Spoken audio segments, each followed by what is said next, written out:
ही है। 2 दिनों से यह बारिश तो रुकने का नाम ही नहीं ले रही है। मुझे लगता है अब जल्दी ही मेरी छत से पानी टपकने लगेगा। तभी उधर से एक शेर बारिश से परेशान होकर छिपने की जगह ढूंढते ढूंढते उसी किसान की झोपड़ी के पीछे बने तबेले में घुस जाता है, जिस तबेले में उस किसान के कुछ गधे बंधे हुए थे। अंधेरा ज्यादा होने के कारण शेर गधों को देख नहीं पाता है और उन्हीं के बीच जाकर खड़ा हो जाता है।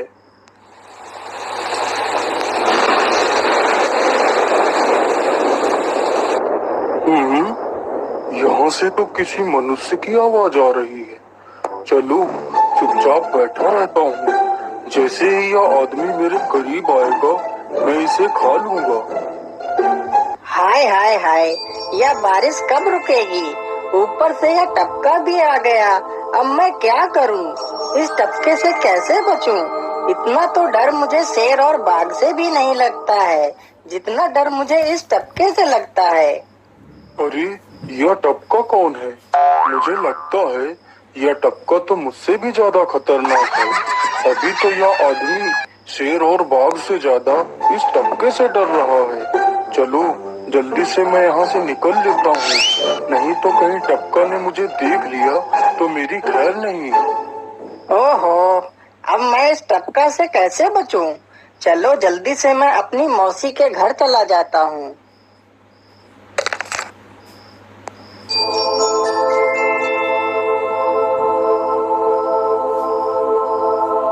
अरे चल चल गधे की औलाद, यहाँ पर छिपा हुआ बैठा है।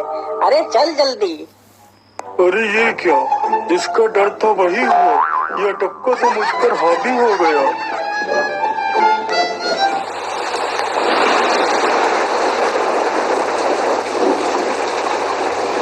कैसे बचूं? कैसे बचूं? इस टपका से मैं कैसे बचूं? हे भगवान मेरी सहायता करो, मुझे इस टपका से बचाओ। मैं आज के बाद किसी प्राणी को नहीं मारूंगा। मैं मांसाहार छोड़ के शाकाहारी बन जाऊंगा। भगवान मेरी रक्षा करो। शेर को दौड़ते दौड़ते रात से सुबह हो जाती है।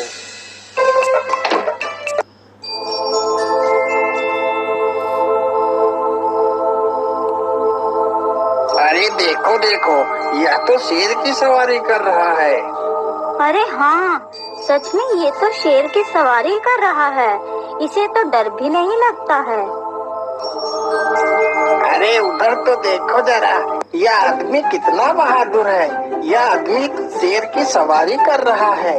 जिस शेर को देखकर हमारी धोती आगे से गीली और पीछे से पीली हो जाती है, यह तो उसकी सवारी कर रहा है।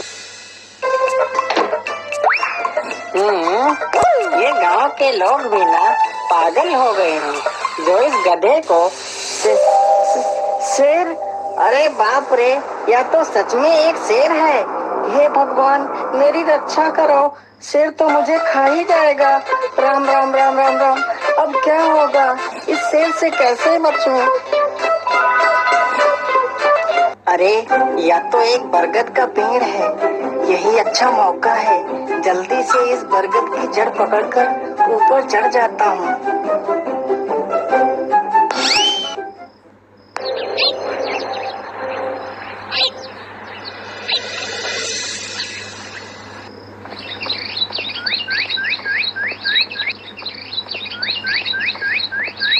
अरे शेर भैया, तुम इतनी जोर जोर से भागते हुए कहाँ जा रहे हो? आप तो बहुत डरे हुए लग रहे हो। आप तो जंगल के राजा हो, आपको किसका भय है? टपका, वो टपका मेरी जान के पीछे पड़ा है। अरे शेर भैया, जरा मुझे बताओ वो टपका है कहाँ? अरे भालू भैया, वो टपका मेरी पीठ से उतरकर उस बरगद के पेड़ पर चढ़ गया है। उसने मुझे रात भर खूब दौड़ाया है।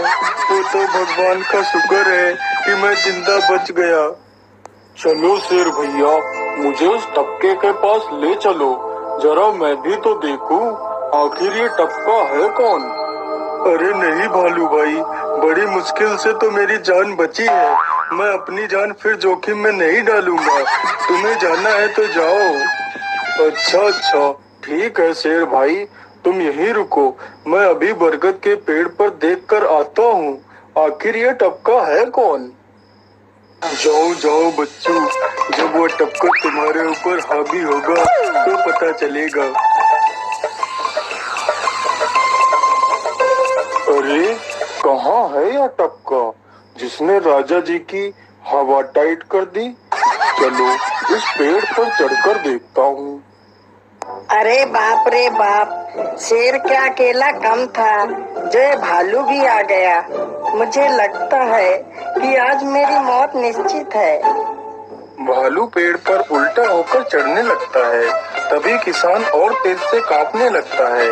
कांपने की वजह से किसान के हाथ से छड़ी छूट जाती है और उल्टा होकर चढ़ रहे भालू के पिछवाड़े पर जा लगती है। भालू धड़ाम से जमीन पर गिरता है।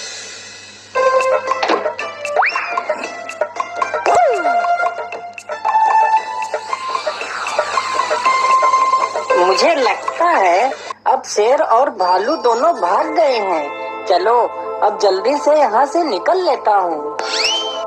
सारे राज्य में यह बात फैल गई कि हरिया किसान बहुत ही बहादुर है और वह शेर की सवारी कर लेता है। धीरे धीरे यह बात राजा तक पहुँच गई।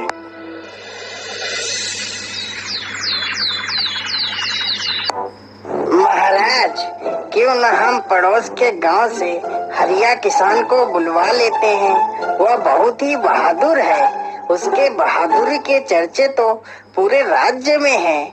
मुझे पूरा विश्वास है वह इस काम को जरूर कर सकता है। वह इस दुष्ट शेर को जरूर पकड़ लेगा। सैनिकों, हरिया किसान को आदर पूर्वक हमारे दरबार में पेश किया जाए। महाराज, आपने हमें याद किया। बताइए क्या बात है।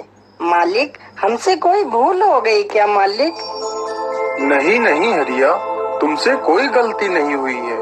यह कुछ लोग पड़ोस के गांव से आए हैं। इनका कहना है कि इनके गांव में कोई दुष्ट शेर आ गया है जो इनके पशुओं को उठाकर ले जाता है और उन्हें मारकर खा जाता है। हमने तुम्हारी बहादुरी के बहुत सारे किस्से सुने हैं। तुम बहुत ही बहादुर हो, इसलिए मैं तुम्हें उस शेर को पकड़ने की ये जिम्मेदारी सौंपता हूँ। अरे बाप रे बाप, उस बार तो मैं शेर के हाथों बच गया था, लेकिन इस बार मैं नहीं बचूंगा। अगर मैंने महाराज को सच सच बता दिया तो झूठ बोलने के जुर्म में मुझे फांसी पर ही चढ़ा देंगे। अरे हरिया, तुम मन ही मन क्या बड़बड़ा रहे हो? कुछ नहीं महाराज, कुछ नहीं। मैं सोच रहा था कि मैं शेर को कैसे पकड़ूं। ये लो हरिया, कुछ स्वर्ण मुद्राएं रख लो, ये तुम्हारे काम आएंगे।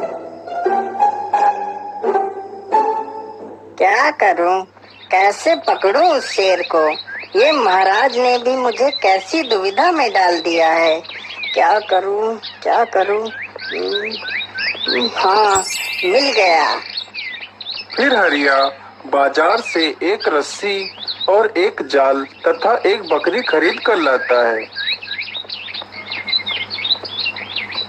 चलो जल्दी से, मैं यहाँ पर एक गड्ढा खोद देता हूँ।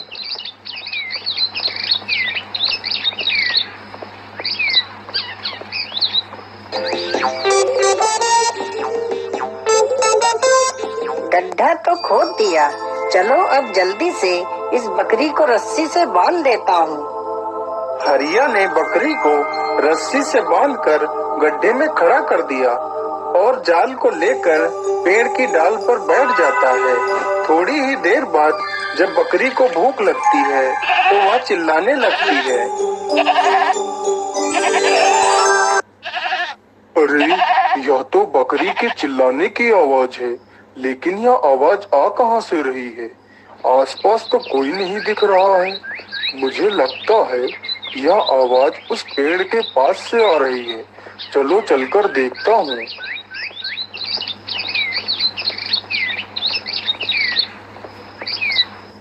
अरे वाह, आज तो शिकार मेरे पास खुद चलकर आ गया। शेर तुरंत ही बिना देर किए हुए गड्ढे में छलांग लगा देता है। तभी किसान तुरंत ही बकरी को ऊपर खींच लेता है और जाल को गड्ढे के ऊपर गिरा देता है। शेर गड्ढे में ही फंस जाता है। यह देखकर गांव के सभी लोग बहुत ही खुश हो जाते हैं।